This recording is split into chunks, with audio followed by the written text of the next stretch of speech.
Algo por lo que se sufre mucho, pero que sin embargo es muy negado por los padres, es cuando los hijos sienten que existen diferencias. Hay como una sensación de que hay alguno que es más predilecto que otro, alguno que pasa más desapercibido y pasa a ser el invisible de la familia, y otro que es el más exigido, el que tiene sobre sus espaldas la carga de ser el que hace las cosas bien, tiene que ser el ejemplo. Se ha hecho investigaciones al respecto y hubieron algunas características que se extrajeron. Es verdad que se cumplen ciertos patrones a partir del lugar en el que hayas nacido, pero eso no basta para explicar por qué suceden estas cosas. Evidentemente esto tiene un impacto muy grande en nuestra vida. Es muy importante poder comprender por qué sucede. A veces nos acompaña la sensación de que ¿qué me pasa a mí que me miran de esta manera? ¿O por qué se la agarran conmigo? En fin. Pueden ser muchas las razones por las que no nos sentimos parte o no nos gusta la parte que ocupamos en nuestra familia. Si te interesa descubrir cuáles son las razones para que esto suceda y poder empezar a desmarcarte de ese lugar, te invito a mirar el video porque quizás aquí encuentres esas respuestas que te ayuden a entender que no se trata de falta de amor, se trata de circunstancias complejas pero que en definitiva hacen este resultado. En la vida siempre estamos asignando y asumiendo roles y evidentemente la familia no es la excepción. No es lo mismo el primer hijo que el segundo o el tercero, como tampoco lo es el que es hijo único o cuando tenemos una familia numerosa donde hay muchos hijos. Este concepto de el hijo más exigido, el invisible y el consentido podemos ubicarlos muy bien cuando se tratan de una familia de 3 hijos. El primogénito, por lo general, es el que carga con las exigencias. ¿Por qué? Porque es la carta de presentación de los padres. Cuenta con toda la ignorancia de ellos, pero toda la intención de forjar una familia con determinadas características. Ser los padres que supieron inculcar en sus hijos los valores, lo que es correcto y lo que no. Entonces sobre ellos pesa esta muestra al mundo decir, este es mi hijo, así educo, así enseño, así forjo mi familia. Esto tiene como resultado que los primogénitos suelen ser personas que tienen, desde un punto de vista positivo, que tienen características de liderazgo, son sumamente responsables. Como negativo o como dificultad es que de repente son más conformistas, no son tan abiertos a probar cosas nuevas. Distinto es en el otro extremo el hijo más pequeño, como es la persona que cuenta con la ventaja de toda la experiencia vivida de los padres, pero también como es algo inevitable comparar y sentir que es al que hay que apoyar más, es la persona que hay que dedicarle más tiempo, es el que tenemos que tenerle más paciencia, a veces se caen excesos. Y sí, efectivamente termina siendo el consentido de la familia. Porque el grande, donde tropiece con la misma piedra que el más pequeño, es un tonto, pero el más chico tiene una gracia. Y no es justo, pero nos suele pasar estas cosas. Porque al tener un referente mayor, empezamos a comparar y sentimos que debe ser la diferencia, el más grande, mientras el más pequeño todavía le damos permiso a que siga jugando y desarrollándose. Y esto tiene también consecuencias, algunas positivas y otras negativas. Las positivas es de que el más pequeño tiene claro con qué reglas se juega, con qué cosas se puede manipular, con qué cosas se puede extralimitar. Y además, también esto fortalece la iniciativa, las ganas de probar cosas nuevas, porque en definitiva es el rol que ha sabido vivir desde temprana edad. Se anima, se aventura a las cosas distintas. Como desventaja que tiene es que la vida es más allá de la familia y cuando se encuentra con que tiene que sociabilizar en el colegio, en el trabajo, en todas las áreas de la vida que corresponde, incluso el día de mañana cuando tenga pareja, esta idea de ser el consentido no prima para el resto. Después se va a encontrar con pares y le va a costar bastante más desarrollar la tolerancia a la frustración. En cambio, el hijo del medio, por no estar en ninguno de estos dos extremos, no gozó de la exigencia, por decir de una forma gozar, ¿no? Pero vamos a llamarlo como corresponde. Zafó de la exigencia de los padres y también de la sobreprotección de ellos. Eso tiene un lugar muy ventajoso. ¿Por qué? Porque al no estar posicionado en ninguno de estos tirones extremos, pudo tener como una visión más equilibrada. Pero sin embargo, tuvo que pagar el precio de ser invisible. ¿Por qué? Porque la mirada de los padres estaba atenta las exigencias y el rigor que aplicaban con el hijo mayor y al cuidado y sobreprotección que aplicaban con el hijo menor. Entonces pasó desapercibido y a veces pudo darnos sentido como si él no tuviese un valor suficiente como para captar la atención de los padres. Conforme vamos creciendo, este rol lo vamos impregnando cada vez más.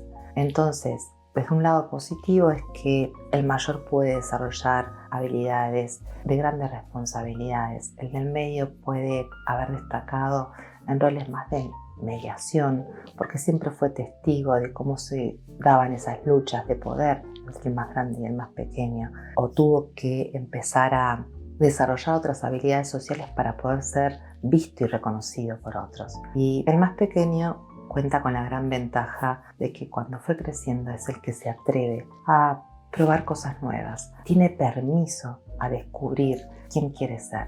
Pero por supuesto que existen otros tipos de familia. Cuando se trata de hijos únicos, todo va hacia él, lo bueno y lo malo.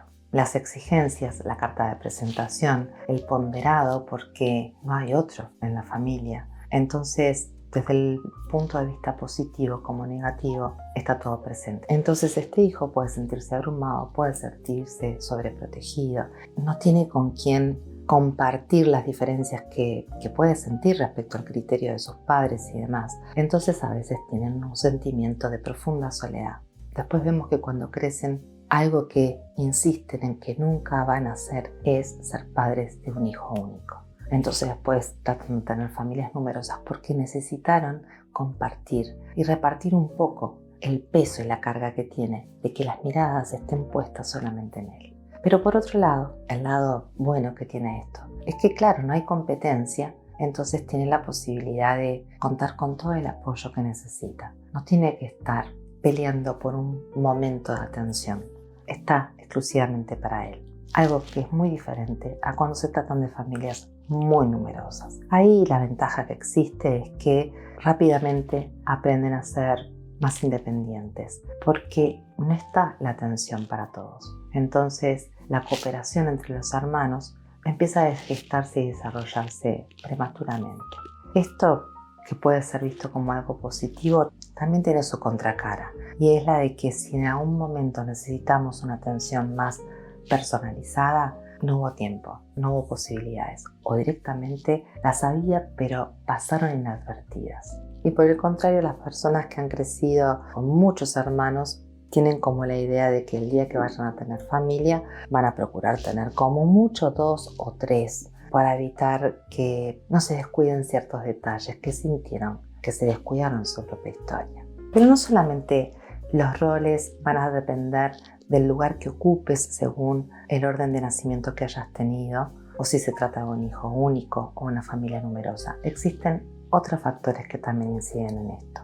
Y acá tenemos las características particulares de cada hijo que viene. No es lo mismo alguien que nace con ciertas dificultades, donde se requieren ciertos cuidados. Entonces, para la familia va a significar una redistribución de la atención y la dedicación diferente a que cuando nace otro que tiene otras características personales muy distintas, que destaca en ciertos deportes o con ciertas habilidades, e incluso está el terreno de las afinidades. Porque por más que los padres digan de que no existen favoritos, existen afinidades diferentes que hace que sea mucho más fluido el intercambio con alguno de ellos que con otros. A veces puede ser porque hay muchos puntos de encuentro y otras veces cuando los puntos de encuentro están en los matices negativos, eso es generador de distancia. Entonces no es necesariamente porque son parecidos que está el punto de afinidad, a veces es porque son muy distintos que la confrontación no se da. Pero también sucede en la inversa, porque son muy parecidos, se comprenden fácilmente y tienen esa sintonía para poder sentirse acompañados cuando las cosas están complejas y es difícil entenderse. Otra situación muy diferente es cuando las circunstancias económicas apremian. Entonces ahí al hijo mayor se le van a exigir otras cooperaciones. A lo que voy con todo esto es que esto que nos venden de que a los hijos los queremos a todos por igual y que por ende eso va a significar que los vamos a tratar a todos igual, no es cierto. Y es una de las cosas que más afectan y que más duelen. Porque nosotros no somos los mismos a medida que va pasando el tiempo. Entonces, nuestra madurez coopera para que nosotros brindemos algo diferente a nuestros hijos. Entonces, nosotros como hijos, cuando miramos a nuestros padres o miramos a nuestros hermanos, también tenemos que comprender este punto. La sensación de injusticia que tenemos, que a veces se traduce en tengo algo malo, que a mí no me prestan atención o que a mí siempre me exigen más, o pasa algo malo en mí, que mis hermanos nunca me toman en cuenta para tomar decisiones, que solamente la opinión de ellos vale. Y no, esto es consecuencia de las circunstancias que tenemos que mirarlas en su contexto. Y para desmarcarnos de quedar atrapados en esos roles que nos tocó vivir mientras crecíamos, tenemos que entender muy bien por qué sucedió lo que sucedió. Primero porque nos desmarca de la sensación de que hay una falla en nosotros, ya sea para exigirnos de más, entonces nos queda la sensación de que no somos suficientes, o porque nos sentimos un poco invisibles, y eso no quiere decir de que no haya algo positivo en ti, sino que simplemente habían urgencias en los dos extremos. Y si te tocó ser el más pequeño, tener la sensación de que estás en un tupper, de que no te participan de nada, que tus hermanos mayores están como siempre viéndote como el que no entiende, el que no sabe, el que todavía le falta. Y a veces los hermanos mayores toman el rol de seguir la misma línea de los padres, de seguir sobreprotegiendo, pero no le va muy bien la idea de seguir consintiendo, porque la padecieron. Esa parte la padecieron, entonces a veces te la hacen pagar con creces. Pero la rivalidad fraterna en algún momento tiene que superarse. Y gran parte de la superación es comprender por qué nos tocó, el lugar que nos tocó ocupar en la familia. Especialmente porque es un lugar que no debe perpetuarse después en mi vínculo de amigos, en mi área laboral, ni tampoco en mi pareja, y mucho menos con mis hijos. Bueno, evidentemente, a medida que la familia se va construyendo y se suman nuevos integrantes, hay toda una dinámica que se reestructura acompañada de la propia madurez, no solamente de los hijos, también de los padres. Y esto hace que existan diferencias entre unos y otros. Los efectos que tiene esto es que ya cuando crecemos tenemos una mirada tan distinta en la misma familia, de los mismos padres, que eso genera roces, conflictos entre los hermanos. Y siempre está esa sensación de que hubo algo de cierta injusticia en la familia. Y es porque no estamos viendo las cosas en contexto. La dinámica familiar está atravesada por muchos factores. Uno de ellos es la propia madurez de los padres, que no es la misma que tuvo con el hijo mayor, que con el hijo del medio ni con el más pequeño. Y ni que hablar si se trata de lo que tuvo que vivir el hijo único o los desafíos que tuvo que atravesar una familia muy numerosa. Cuando entre hermanos se dan discusiones y se reclaman el trato que tienen para con sus padres, algunos diciendo que son injustos con la mirada que tienen ante su madre o ante su padre, y otros diciendo vos no tenés ni idea quién es papá, quién es mamá. Y lo cierto es que cada uno tiene sus propias razones, porque a pesar de haber crecido en la misma familia, no nos tocó los mismos padres, porque estaban en etapas diferentes y atravesados por circunstancias distintas. Entonces, mirar en perspectiva nos acerca un poquito a ser más justos, no solamente con lo que nos tocó vivir, también a la hora de cuestionar lo que pudieron y lo que no nuestros padres. Pero entre hermanos especialmente, no hay que caer a juzgar el dolor o el reclamo de alguno de ellos. Hay que escuchar, porque las lecturas que se hacen a partir de la experiencia personal es muy diferente. Es una buena manera de conocer una historia más completa de lo que ha sido también el crecimiento y el desarrollo de nuestros padres. Creo que tomar distancia nos va a permitir no solamente a sanar heridas, porque ya no tomamos esas diferencias como un problema personal, sino que ya vimos, son muchas las circunstancias que favorecen que haya alguien que se le exija más, alguien que pase más desapercibido y otro que sea más consentido. O al revés, haber sido abrumado por toda la atención y sobreprotección. O, si se quiere, un poquito invisibilizado en el montón de hijos que había y bueno, tuve que arreglármelas como pude. Cuando nos abstraemos y miramos las cosas en su contexto, tenemos la posibilidad de reconciliarnos con nuestra historia y especialmente empezar a darnos desde otra perspectiva. No es ni que me faltaba algo, ni que tenía que hacer un esfuerzo triple para ser querido, ser aceptado, ser reconocido. O no es que mis hermanos son mis enemigos o que piensan que yo soy el rebelde sin causa que nunca voy a sentar cabeza. No, evidentemente existieron facilitadores para que se te asignara ese rol, pero uno es mucho más que el rol que se le ha asignado.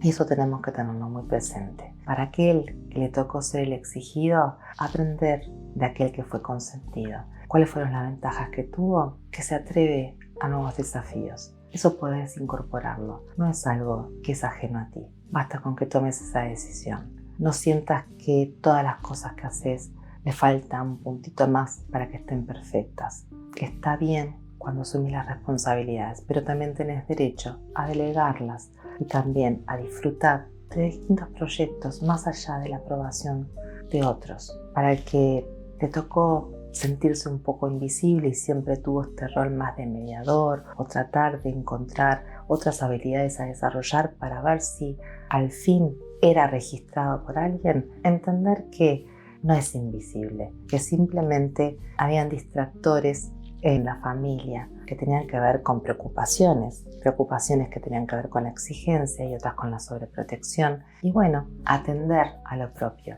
que no es ni más ni menos relevante. Dejar de mirarse a través de esas circunstancias. Y si te tocó ser el consentido, aprender que de vos también se esperan cosas buenas. También se esperan que asumas responsabilidades. También es valiosa la perspectiva que puedes dar a tus hermanos mayores. No hay necesidad de quedar anclado solamente en ese lugar donde te atreves a lo distinto. A veces la sensación que tiene el hijo más pequeño, que después uno dice más pequeño, pero de repente ya tiene 40 o 50 años y sin embargo se le sigue tratando como tal, es de que, bueno, ¿cuándo va a ser valiosa mi perspectiva? La mirada que yo tengo ante las cosas. No tenés que esperártela de nadie, porque en definitiva seguirías actuando como el hijo más pequeño. Es complejo el ser humano. Y en la medida que nos vamos enterando de por qué se dan las cosas que se dan, es que encontramos el cómo salir de allí. Entonces ya vemos que no hay nada personal, no hay nada que tenía que ver con nosotros mismos, sino que bueno, eran las circunstancias que nos tocó vivir que facilitaron este rol asignado. Ahora que somos grandes, entendemos, es momento de comunicar las cosas diferente, de poder entender que cuando alguno de los hermanos plantea una mirada de los padres muy distinta a la propia, no hay que minimizarla, ni cuestionarla, ni atacarla. Hay que escucharla y dar tu otra perspectiva, porque eso ayuda a también dar una imagen más completa de los padres, porque le tocó a cada uno de ustedes vivir una etapa diferente de ellos. Entonces nos da una mirada más general. Al fin de cuentas, como siempre les digo, estamos aprendiendo, creciendo, desarrollándonos. Y la familia de origen parecería que solamente está en nuestros comienzos, pero sin embargo nos acompaña a lo largo de la vida, especialmente cuando no nos reconciliamos con nuestra historia. Pero increíblemente seguimos repitiendo el mismo patrón. En síntesis, si queremos desarrollar nuestra autonomía, si queremos lograr el equilibrio y esa sensación de justicia en el entorno familiar, tenemos que acceder a una comunicación abierta. Tenemos que reconocer y corregir los errores vividos para no repetir patrones cuando nos toque educar a los propios, pero también para no seguir perpetuando los que fueron inculcados en nosotros. Y esto siempre se va a lograr desde la comunicación abierta. Y al final, los hermanos tienen un valor enorme porque han compartido una misma historia, pero vista desde distintos ángulos. Entonces, si ustedes habilitan ese diálogo y no se juzgan, ni se reprochan, ni se reclaman, ni se quedan en ese lugar donde porque papá, mamá te quiso más a vos que a mí y te salís de esa llaga que es producto de no haber comprendido por qué sucedió lo que sucedió, cuando por fin vemos la historia desde este lugar, entonces ahí sí podemos hacer la diferencia. Esto especialmente es importante porque cerramos heridas, las sanamos por fin, pero especialmente si tenemos intención de formar otra familia, no vamos a tratar de compensar las heridas que nos acompañan, sino que empezamos realmente de cero porque hemos aprendido de lo vivido. Si crees que puede ayudarle a otra persona, te agradezco que lo compartas. Si quieres apoyarme haciendo algún comentario, dándole un like y especialmente suscribiéndote, ya lo estarías haciendo.